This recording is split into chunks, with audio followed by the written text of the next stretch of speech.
පාක්ෂිකයන් තමුන්ගේ නායකයව ප්‍රතික්ෂේප කරමින් ඔහුගේ කතාවට සවන් දෙන්නේ නැතුව නැගිටලා යනවා කියන්නේ සජිත් ප්‍රේමදාස මහත්මයාට මම දෙවරක් තුන්පාරක් නෙමෙයි දසවතාවක් ඔහු ගැනම ඔහුට ඉතින් සිද්ධ වෙයි කියන කාරණාව අපිට කියන්නේ.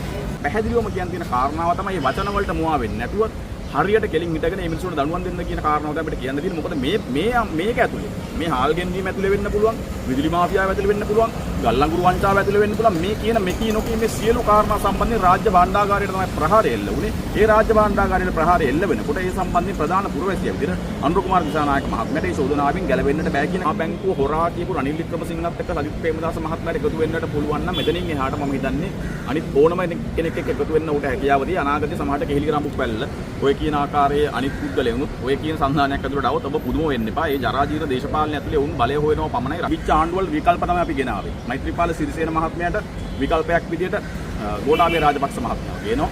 ගෝඨාභය රාජපක්ෂ මහත්මයාට විකල්පයක් විදියට රනිල් වික්‍රමසිංහ ගේනවා.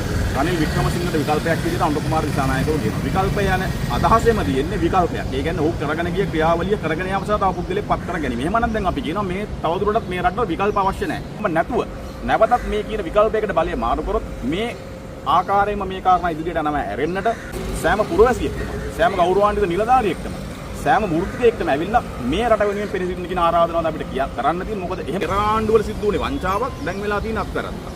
පෙර ආණ්ඩුවල වෙලා තිබුණේ හොරකමක්, දැන් පාඩුවක්, දැන් වෙලා තියෙන්නේ පාඩුවක්. ඒතර හොරකම පාඩුවක් කියලා නිර්වචනය කරනවා නම්